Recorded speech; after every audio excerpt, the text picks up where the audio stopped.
Welcome to the Find and Follow podcast, where we believe life is in the light, spiritual darkness is the enemy, and finding and following Jesus is the best way to live life. I'm Scott Langhand, your host, joined today by the co-hosts Craig and Kyle. And fired up today, we've got some guests coming on over the next few weeks that I'm excited about. Does that mean that you weren't excited about our previous guests? No, I'm excited that we're confirmed. Okay. Like we had some stuff in the pipeline, you know, but then you get it on the calendar. Gotcha. One of them is my mom. Your mom? My mom. She's going to be here 2 weeks from today. Yeah, she's going to be on the podcast, which is super exciting. I told that to someone today who knows mom pretty well. And they're like, well, that's going to be a really long podcast. You throw three Langhands on a podcast, and it could be the first 4-hour podcast. We'll see. And then we've got another one. We're not sure. Is it confirmed yet? Confirmed-ish. Right, anyway, we get confirmed.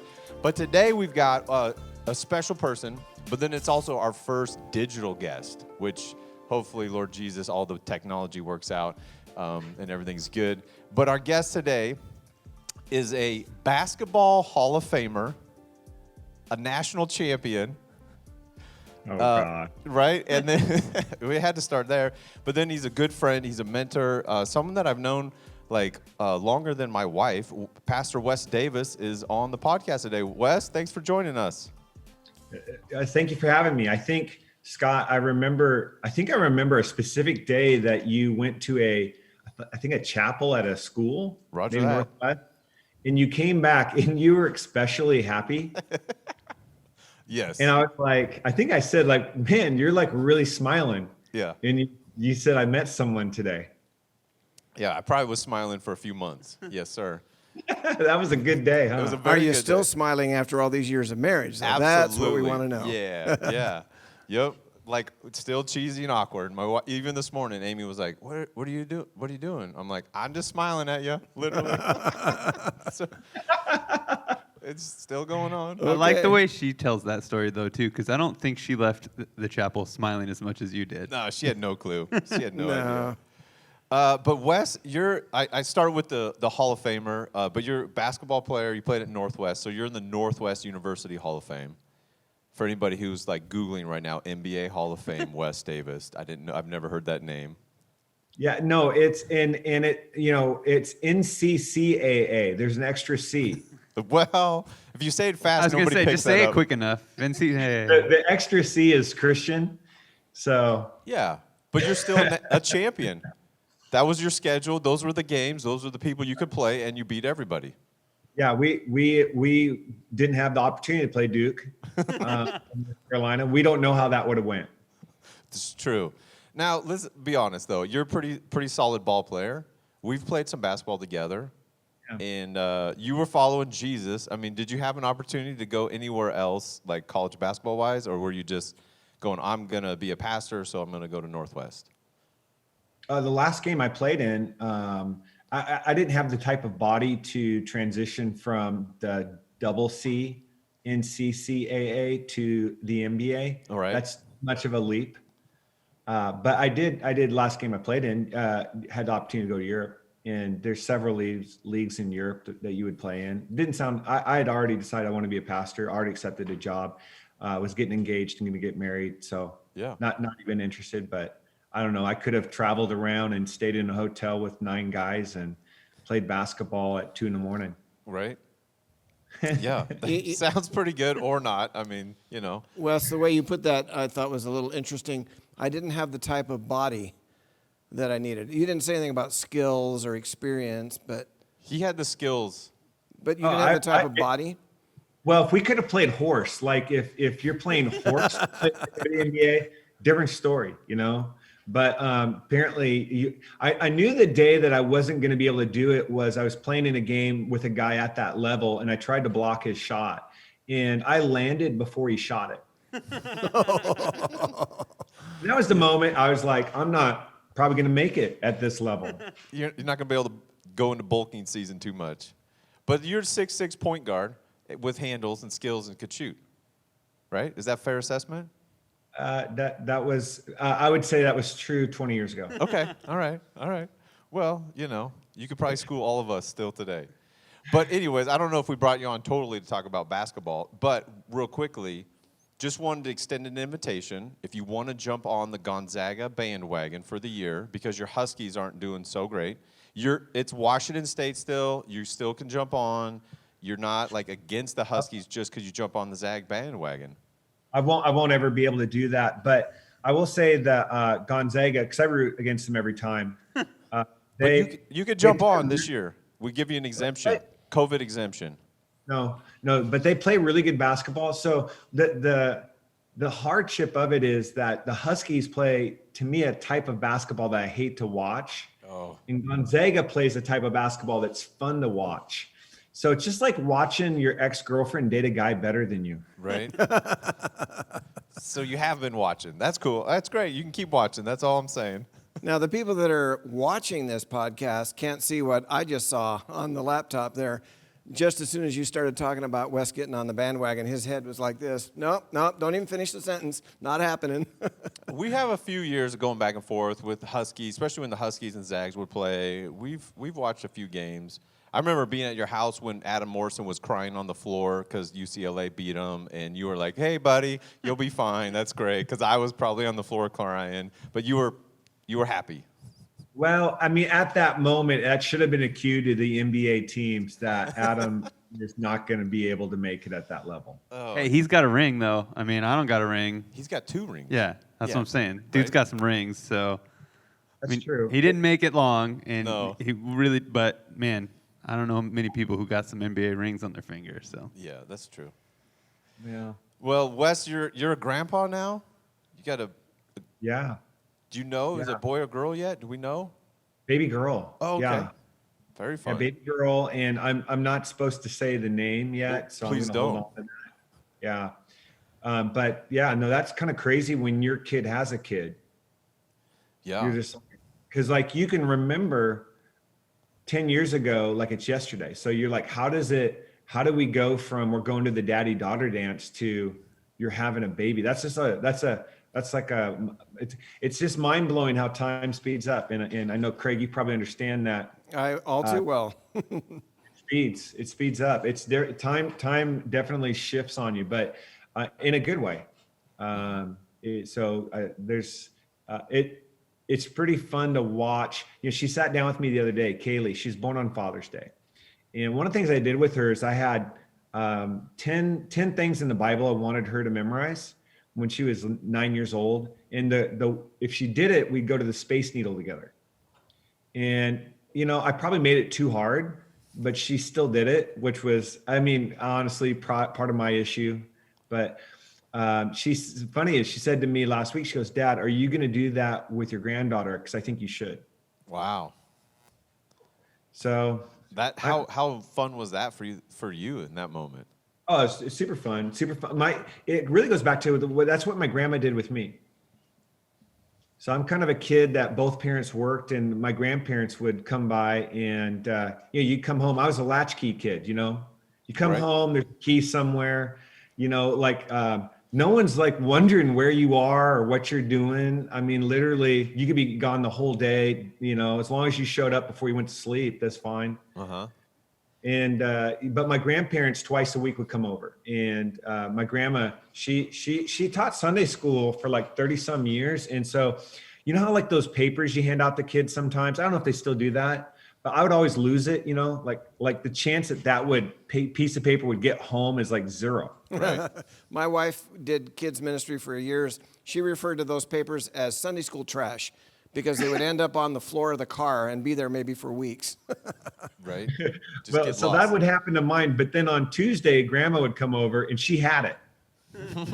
Wow. Of course you did. Tough deal. That Tough deal. intentionality.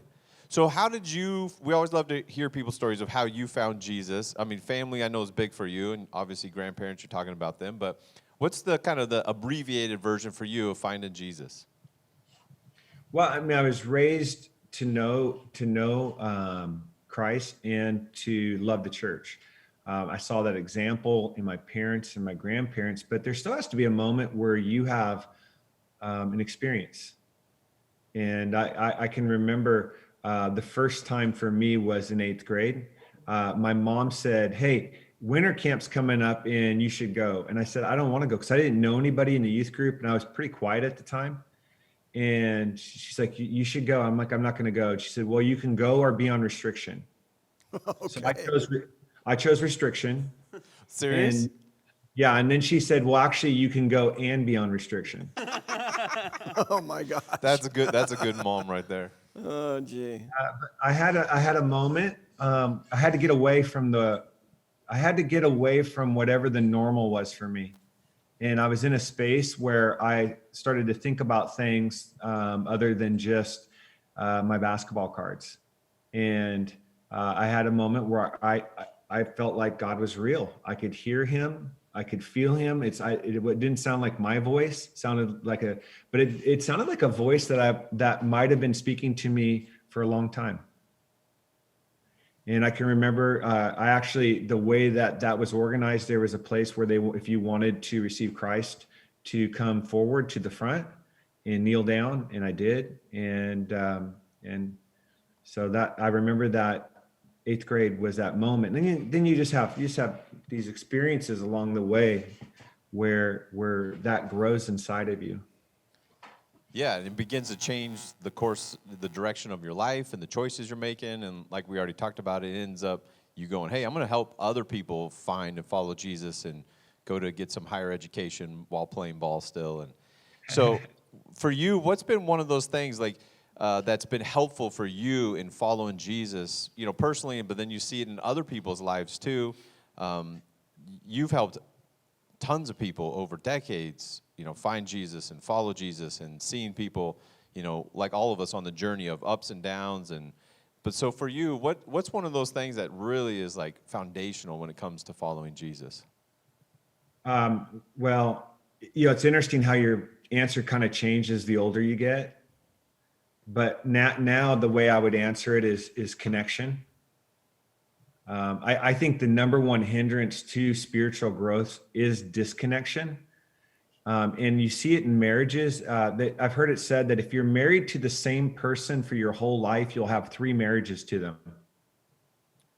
What do you mean You have by that? one before kids, one with kids, one after kids. Okay. And I even had somebody who'd been married 60 years said there's a 4th. And what's interesting is in that first phase, the biggest thing I wanted to do is hold my wife's hand. I mean, I can remember the first time, like we'd never held hands, and I'm thinking that night I want to hold her hand, but what happens if I try and she moves away? Right. And the power of when you like go to hold their hand and they hold it back, in that connection that you feel, what I've noticed is people get married and then somewhere along the way, 10, 15 years, they stop holding hands. And the marriages that I really respect that have gone the distance is when you see them together, they're holding hands. I was speaking at a church about this, and you could see every guy in the room next to his wife grabbed her hand. Yeah, just immediate, for sure. You're like, oh, yeah. Yeah, we still do that. We do That's that all the time. Yep. This is normal, for sure. I just let go for like 12 seconds. Well, I'm starting to learn that my relationship with Christ is a walk. And it's actually, I'd hear that before. I wouldn't know what that meant. But when I got married to Carrie, she would ask me, do you want to go on a walk? And I would always say, where? And she's like, just walk. Yeah. And I just couldn't understand. Like I got a license, so I never had to do that again. Right. But learning to walk with my wife was about learning to hold her hand, to be next to her, and to listen to her, and to be connected to her.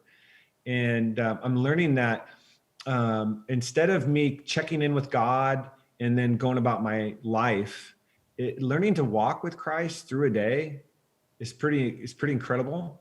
And I for a lot of different reasons, we get disconnected.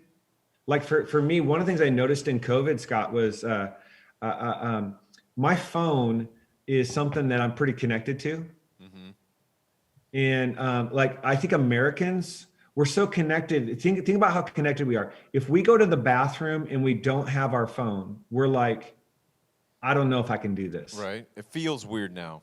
You almost have to stop, leave, get the phone, and come back. Like that's Oh, Yeah. for sure. Yeah, you're like, Think about oh, how crazy that is. I don't have it. I gotta have it while I go. Yeah. Yeah, if you have a phone, if you've had a phone more than 12 minutes, you realize, like, if you leave the house, you get down the street and you can't find it, there's a bit of a panic attack.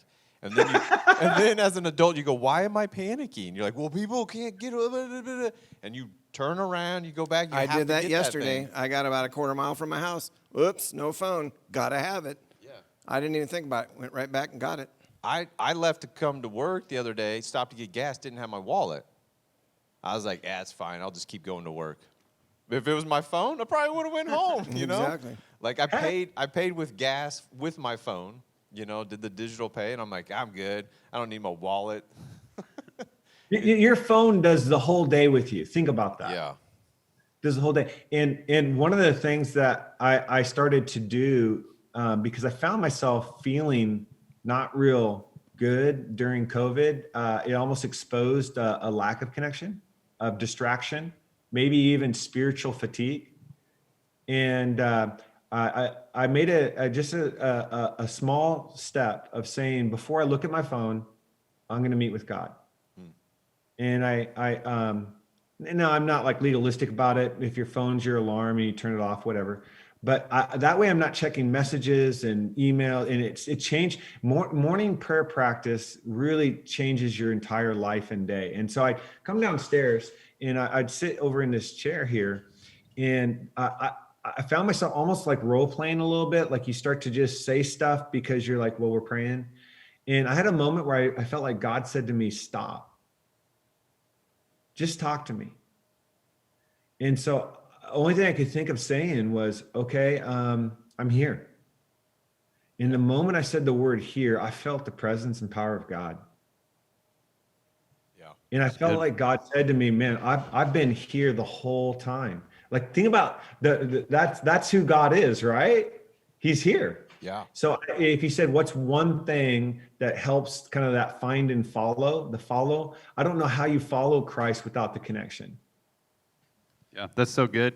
I love that because, I mean, my wife she's been talking with her middle school small group and some of our high school girls, and she was joking with them the other day on her phone with her settings. She goes, hey, let's see your screen time. Where's your screen time at?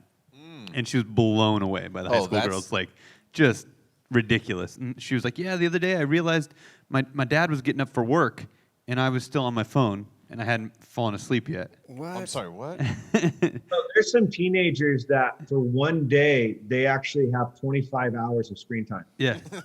Yeah. It's a phenomenon. So I don't know how that's possible. But happening. she challenged them. It was super cool. So she goes, what are you doing? And they were like, oh, Instagram and Snapchat. And, I wake up and I have to check if I've got notifications. And my wife just said, okay, this week, here's what you're going to do.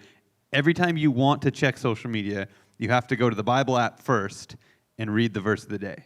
There you go. Every time. So they're like, oh, crap, I got to read the verse of the day. She's like, you will memorize that in half a day, easy, if you are really sticking to it. And so I thought it was funny. She came in next week, her middle school girls, half of them had it memorized because they were like, yeah, I was really convicted when I went to my Snapchat. I was like, oh, Lindsay told me I was supposed to go to the Bible app first and I'm going to read this verse.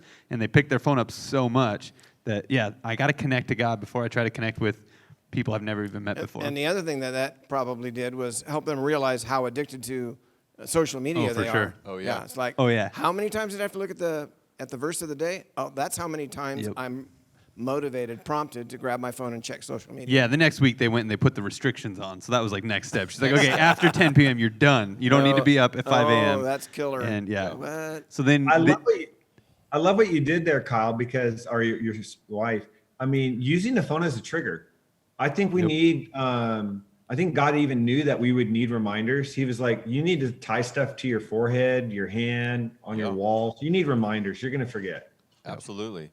Wes, and I love that you said the connection thing. And, you being a person who's followed Jesus for a long time, I hope people that are listening in can grab that because it almost sounds too simplistic when you say, no, to start your day with that intentional connection with God and then to walk with him.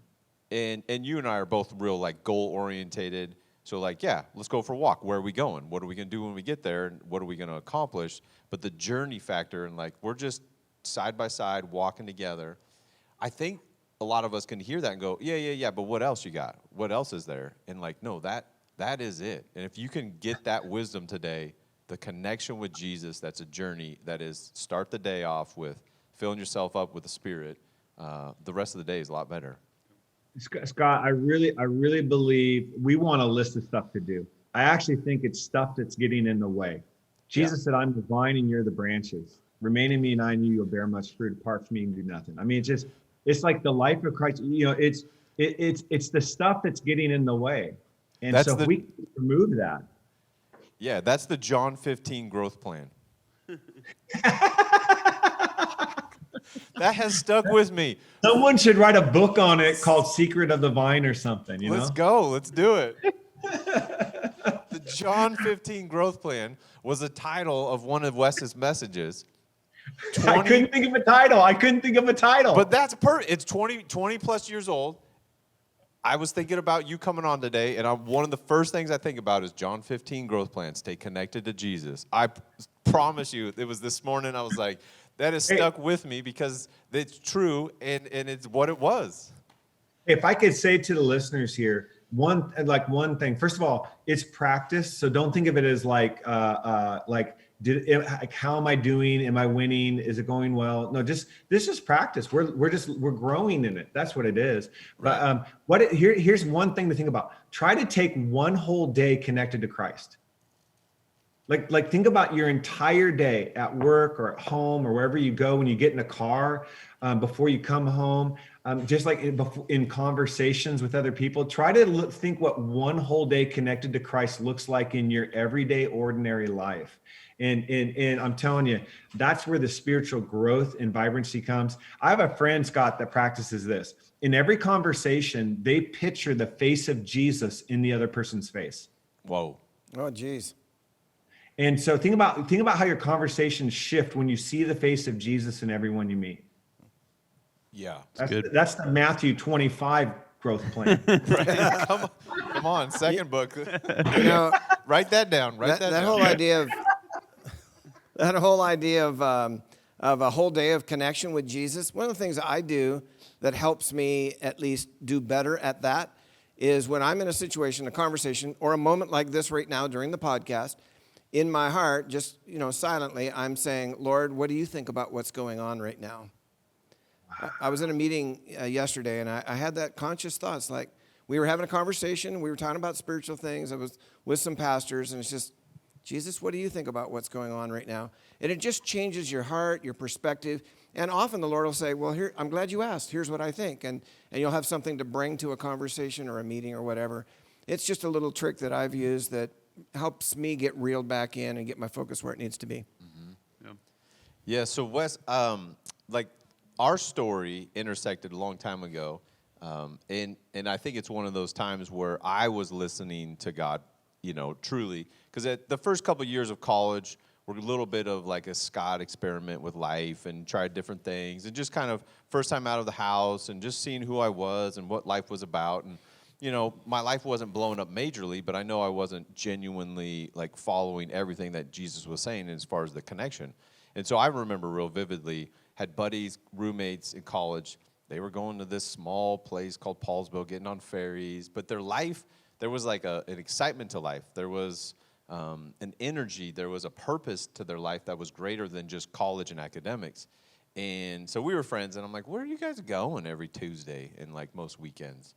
And so Wes and I met each other, whatever. And I just remember one day I finally came over. I don't know if you remember this. Sat down in your office, the old Christ Memorial Church, the wing, and you and Chad had offices next to each other. I mean, this is a long time ago. And I just remember sitting down in the office, and I just said to you, I said, okay, I'm here. And that was me, part of my journey, surrendering to what God has for my life and what he wanted to do, greater than what I wanted to do. And I just said, how can I help? Like, I'm here. What do you got? And that kicked off a lot of adventures together, a lot of fun stuff. Just so many. I mean, we could spend a 20-hour podcast, 25-hour podcast for those students to listen to that, just of stories and adventure of how God has used us together. And it's humbling for me to look back and go, wow, God's really done some amazing things. It takes a whole church to raise a whole child. I remember Scott Langhan preaching. That's one of my nightmares. Let's go ahead. Let's talk about it. This is one of my nightmares. I have like sweat dreams and wake up and you're like, oh no, it's that dream. But it was real life. Well, one of the things I noticed, Scott, well, first of all, I mean, I look back and I think about who you are and who you've become. And just, I mean, you see the hand of God. You could see the Spirit working in you, Scott, and through you. It was fun to meet the people that have invested in you. Mm-hmm. What you see is there's all these other people, and that's the beauty of being part of a church. Jesus didn't say, I'm the vine and you're the branch. Yeah. Like there's a lot of life that comes by us being connected to each other as we're connected to Christ. And so you start to meet your family, you meet your friends. And I think it's one of the things that we're recognizing in this pandemic is we really do need each other. Absolutely. Yeah, we need that connection with God on a daily basis and with each other. And digital's great, and I'm glad, like, I'll take awesome. Yeah, it'd be awesome if you're here in person, but it's awesome that we can do digital and it works well. One of the things I always appreciate about you, Wes, is how you approach just discipling people and mentoring people, me included, is you're not afraid to give people shots. And you're like, this is the part of the learning process is the failure. There's going to be, some stuff that doesn't go right. And so Wes was referencing one of my worst attempts at speaking a message, but he gave me a shot. We started in youth ministry, and he would let us college-age people, tag team speak, and so it was like low threshold, 10 minutes each or whatever, and he'd really sit down, and Wes is an excellent speaker, and he'd guide us and coach us, and this point doesn't make sense, and clarify. And then we started a church together called New Life, and then I was doing kids there, and he gave me an opportunity to speak, and there was 2 gatherings, and it was about just how it takes a whole village, a whole church to raise one child. Everybody's, part of it and influence. And I wasn't even married, didn't have kids. And it was one of those times where there was so much in my heart, but there was not clarity in my head. And it came out. And everybody in the room was like, this is a train wreck. And I'm like, this is a train wreck. And I couldn't stop it. I remember Dan Serdahl, he just like looked at me, got up and left the room. Because he's like, no, I can't. This is such a train wreck. I can't even watch. What was so bad about it? I just kept going. I wouldn't stop. I was saying the same thing. Wes probably has better. I was just trying to, I don't know. I just couldn't stop. Okay, for those of you watching this podcast, you can't see Wes, but he's falling on the floor laughing at this whole story. And that was the first gathering, and then I had to do it again. And I was like, I don't want to do it again. I quit. I just want to quit. I think you did ask, what should I do on the second time? I just said shorter. Less is Lots more. Shorter. Hey, Wes, Don't Wes, do as much. Kyle and I have been known recently to tell Scott the same thing. It's true. You did great this last week. Yeah, You did better this He was last under week. time, which Nailed is it not this last week. I've gotten a After- little better at speaking since then. About 30 years of doing this, and Craig, you know this to be true. I mean, our words are really important, and they help people day to day, week to week. But I found that people rarely remember my sermons or my messages. What we remember the most is how people made us feel when we were around them. Yeah. Absolutely. You were talking about a sermon that you remember of Wes's from 20 years ago. I don't know how many sermons of my own I remember from 20 years ago. Yeah. I can't even remember last year sometimes. So that's significant. What's really hard is when I can't remember last week. Well, I wasn't going to admit to that. I looked at my wife like, honey, can you help me? She's like, I have no shot. I have no chance to remember. That's what I love video. I'll go back and just watch. Like, oh, that's what I said. He literally just says something like John 15 growth plan. I don't know. something about. It takes a whole church to raise a child. I think that's what it was. That'll stick I with do you. believe this though, Scott, is I believe a lot of Christians are on the sidelines. Absolutely. In a lot of ways, what we've said is here's spiritual growth. And I want to say this in the right heart and right way, but like we want to train you to serve coffee at a gathering. Okay, hospitality is a huge spiritual practice. I think it's important. But I actually think that same person that serves the coffee should also be challenged to share their testimony. And it might not be in front of everybody, but it might be with a few of their friends or family members. I like it if it's a safe place first. Like, get 3 people who already believe in Jesus, right? More than you, and share your testimony with them, because they're gonna at least like that, right? They're gonna. They'll cheer you on. And even if you blow it completely, they'll still love you when you're done. Oh, yeah. Jesus accelerated the disciples' growth of what his expectations were. He picked ordinary people. So if you're out there and you feel like, hey, I'm an ordinary person. My dad, people are like, hey, was your dad a pastor? My dad worked at a grocery store for 30 years. He knew everyone in town. I learned evangelism from watching my dad at a grocery store. And so if you feel like, hey, I'm one of those ordinary people, perfect. Okay, now what expectations did Jesus? He sent them out to pray and cast out demons. That just feels like a high bar. Yeah. And so you can pray for people, you can share your testimony, you can, I just think that accelerates your growth and your connection to Christ when you feel like you're not supporting the pastors to do the ministry, but the pastors are supporting you to do the ministry. You know, Wes, I remember vividly one of my early experiences when I was in Portland at Bible College, and we were attending a church. I don't know, probably 500 people or so at the time. The room was fairly full. We were there on a Sunday morning, and the pastor said, now we're gonna pray for people who have this need. And so here's what I want you to do. Get up out of your seat, go to the back of the room, all across the back wall there, and we're gonna have people pray for you. And I thought, oh, this is interesting. This is kind of cool. And then he said, and here's the guys, and he started pointing out people, and he called my name and said, now go back there and pray. I didn't even know he knew my name, number one. Number two, I was not prepared for that. It's like, I just came to consume, right? I'm just sitting here, just watching the show. Now all of a sudden I got to participate. It's like, man, my prayer life was accelerated in the few seconds it took me to get out of my seat and walk to the back wall. And it's like, dear Jesus, I need you to come through for me because I have no idea what's going on here right now. But apparently I'm supposed to be part of what you're going to do in this person's life. It's like, help, Yep. and it was a cool moment. Yeah. But because I just got an opportunity thrown my way with no time to say no. We sometimes give people enough lead that we give them actually an excuse to process it and say no. Yeah. Yep. Yeah, Jesus is calling all of us to be participants, not professionals, and we get all wrapped around the axle on trying to do it perfect, or I'm not qualified, and God's like, no, Spirit in you, I'm good with that. Let's get something happening.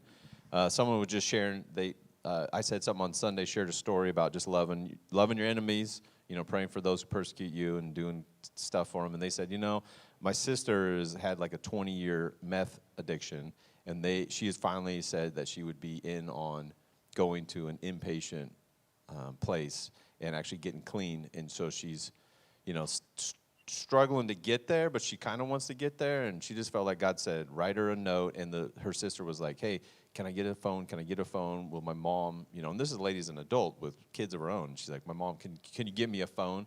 And so my friend was like, I felt like God said, write her a note, pay for a prepaid phone. It's not enabling in this moment. It's to express love and kindness to someone that you're very disconnected from, but is trying to move forward, and hopefully, she'll hear God through this act of kindness. And I'm like, there you go. Be a participant. Yep. Be about what God's doing in your life, and get a vision for the future. Wes, I did want to share this with you. I don't even know if you know this part of the story. You might, but do you remember back on February 28th, of 2002, what you were doing? How's that for 2002? Well, right? I'm trying to think. I know that year I did go to Singapore. Okay. But 2002, was it the Imagine Catalyst Retreat? It was a youth pastor summit in Wenatchee, Washington. Okay. And I don't even know who spoke, but somebody spoke, and they used the Team Hoyt video of Dick and Rick Hoyt. Who are, his son is paralyzed, and they do Ironman and marathons. We've used that several times here. Yeah, and so somebody put this video compilation together, and God spoke to me in that moment. So Wes was, I was leading an internship, and we took students there and interns, and so he's, in my life mentoring and coaching me along and helping me disciple. And so I wrote it down here because part of that video in Psalm 19, chapter 19, verse 5, says to run like a champion, rejoicing to run his course. And it was part of that Team Hoyt video. And God spoke to me in that moment about running and about doing an Ironman. And I just got to show you this. It's here. I wrote it in my margin. I don't know if you can see that. Oh my gosh. I did not know this, Scott. So that was like the birthplace of doing an Ironman, running. And I just wrote down here, February 28, 2002, Vision 2002, running for Jesus to hear his voice in my life, Youth Pastor Summit, Wenatchee, Washington. Wow. And that was like, so then fast forward, I meet Amy, who's a runner. We start running together more. Triathlon and running becomes more part of our life. We've met people. I just had a conversation on Sunday in the parking lot here. I sold a ladder, one of our church ladders, to a guy who we have a mutual friend who I've been trying to influence to come to Christ. And he's his neighbor. And he's met him, and they're running together, and they're talking about Jesus as they're running 13.1. And I'm like, I didn't even know you. We met, I'm like, this is part of our lives. And so, like in August 2016, I completed the full distance Ironman. And it was in large part because of February 28th, 2002 in Wenatchee at a Youth Pastor Summit. Wow. So I didn't know if you knew that part of the story. I didn't know that. I mean, I knew you and Amy run, and then not just run, but the triathlons, the Ironmans. I mean, every time I see any social media of you or her, I'm inspired to run, or walk, but move. And it's just one of those things that like God spoke to me, like this is part of how you'll hear my voice and how I'll use you in life. And That's beautiful. It's just one of those things like, okay, like it seems kind of weird to me at times because you're like, oh, it's just running. But there's so much clarity in the voice of God. And I know it's not me that comes. If you get out there and leg it out for about 10 miles and you don't have earbuds in, you got a lot of time to think and talk with God and to like, oh, Lord Jesus, let the suffering end. Yeah. Oh. So I just wanted to share that with you. So as a thank you. Is that the same conference that you and the other guys were getting those hair clips and sticking them on the back of people? I mean, there are these little hair clips, and you can actually clip somebody, and they don't even know it on like their clothes if they don't see you do it.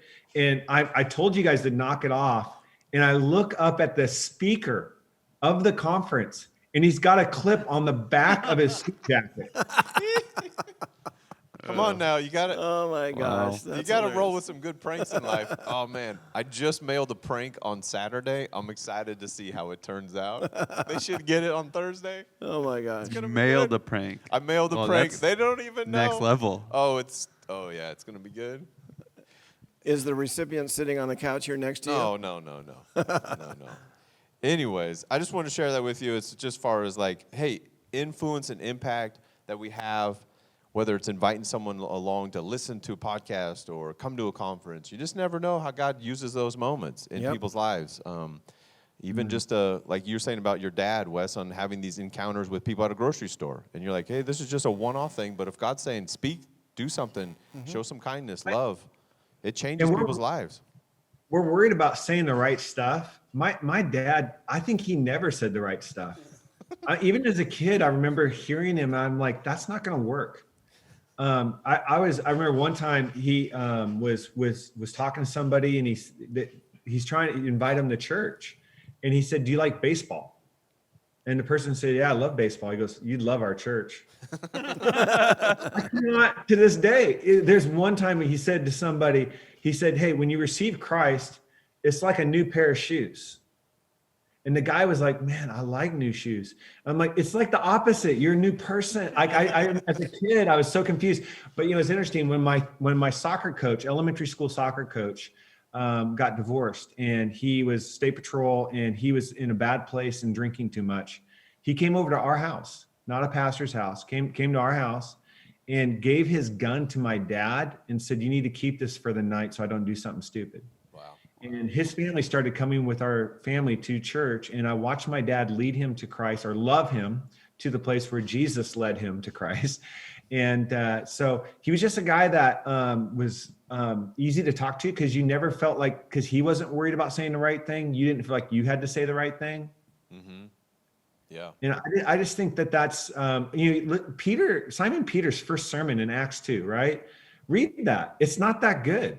Is it as bad as Scott's in the You're like, come on, like we're going to use Psalms here. This is your shot. Like this is your chance. And that's where you're going to go. Like these are your scriptures. Like right now, this is the story you're going to tell. And of course, I mean, 5,000, I mean, thousands of people, or 3,000, whatever it was, people are baptized on that day.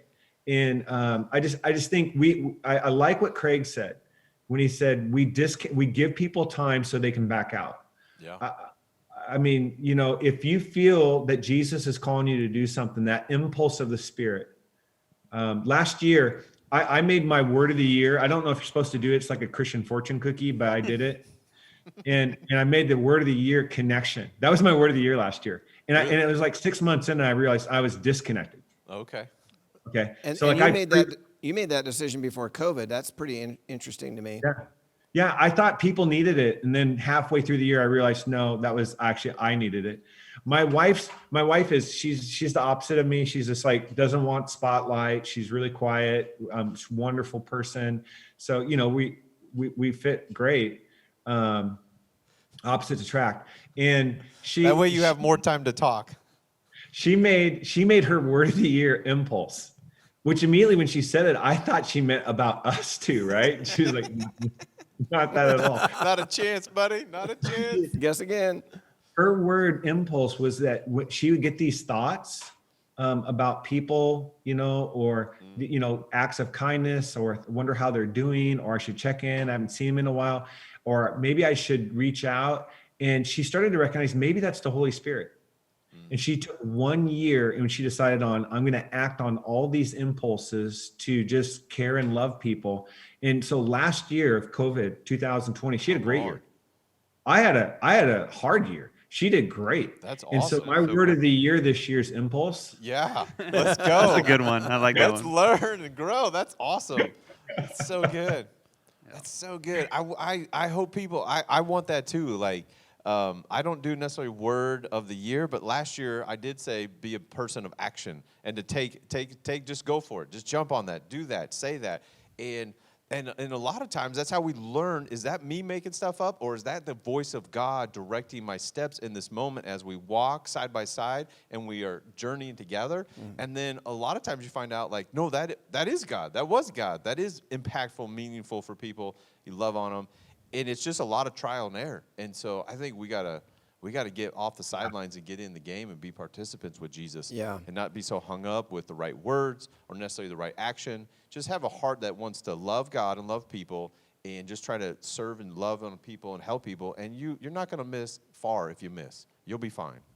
So that's great. Yeah, I love it. You can say, you don't have to be weird about it. You can say, hey, I feel like, or I was thinking about you. You don't have to be like, thus saith the Lord. I mean, just be you, but like, see what God does with it. Yeah. Sorry, I got too many stories and I one to go know. down too many I'm rabbit resisting. I've got stories too. I'm resisting the temptation too much to on that to go digress. Go back. Well, Wes, you got anything that's been happening recently or coming up? You writing another book on John 15, or you got anything that's going on that you wanted to talk about or share? Sure. Well, let me just two quick things. One is this is February, and every February our church does what we call is Freedom February. Do what you love to fight what you hate. And so we have for 7 years raised awareness and funds to end human trafficking in our lifetime. Our partner organizations, Rescue Freedom International, and it's just been, what's fun is people do personal fundraisers. There's a guy that he and his wife, they make cutting boards.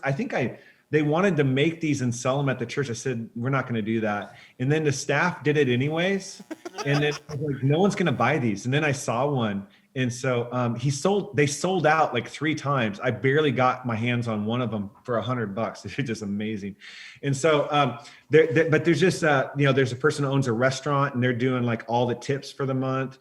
There's, a free throw contest that everyone's doing, some running things. If you have something that you love to do, why not invite people to sponsor you to do it this month and to give that money to help rescue a woman or a child out of sex trafficking. It happens all around the world. It happens where you live. We have 39 partners around the world that we work with. All these homes are where kids and women and boys too go to get out of that kind of lifestyle. I've been there. I see these people. I know them. And I'm telling you, you could save, you could be a part of rescuing somebody's life. Yes, So absolutely. I'm pretty cool. fired up about it. I've seen the T-shirts all over social media. I follow some friends that go to your church or are involved, and I've seen the T-shirts. This T-shirt helped save a life and help free someone. Yeah, super cool. Yeah. And for the awareness too, for people like as you talk about that, Wes, people go, that's something that's foreign, or that's something that's a problem there, and just the bigness of that in our culture, in our society, in our neighborhoods. And raising the awareness and then the funds to help all of that. Rescue Freedom. Yeah. Google it, look it up, be part of it. One of our good friends, Aaron and Kelly, Kelly's gift is hospitality, and it started with her. I share her story frequently. She said, hey, instead of all of us going out to dinner and spending $30 or $40 as a couple, like, I'll make dinner, you come to my house, pay me, and then I'm going to give all that money to help rescue people. Like, anybody with a house or an apartment that can kind of cook or order some pizza and then charge people like 5 times as much just to raise money can do that. Well, and here's the thing it does is think about that person that's, Scott, you're thinking about the person that you run with that you've been like reaching out to. And, this is like the lowest hanging fruit ever. Like if you said to somebody who doesn't go to church, doesn't maybe believe in Jesus, you're like, hey, you want to talk about Jesus? Or do you believe in Jesus? Or do you believe the Bible's the word of God? They're like, I'm not sure. If you're like, hey, do you think humans should be sold for their bodies? They're like, I don't think we should do that. And you're like, really, the message of the gospel is that there is a slavery out there that sin leads us towards, and that Jesus came to set captives free. And so when they see it, when they see the church, I believe that the church is the largest, the greatest, most powerful volunteer workforce in the world. There's no problem in the world that the church is not equipped through the gospel to be able to solve. In fact, the problems in our world can't be solved by government. They can't be solved by just human ingenuity and wisdom alone. And so, because people are souls, and that is a spiritual issue. And so when churches dive into issues like this, people get curious. They're like, churches do this? And we're like, yeah, this is why we do it. And when you tell them why, then they get like, that's where they start to hear a gospel that sounds like good news to them. Absolutely. Good point. That's awesome. Well, I wish we could keep going on and on and on, but really appreciate you joining the podcast today. You're a friend that I wish we had more connection with. It's just understanding how life goes sometimes, but really appreciate you sharing. Every time we chat, every time I encounter you, I've been listening to a little bit of you've been doing some end times, little hot seat thing on YouTube.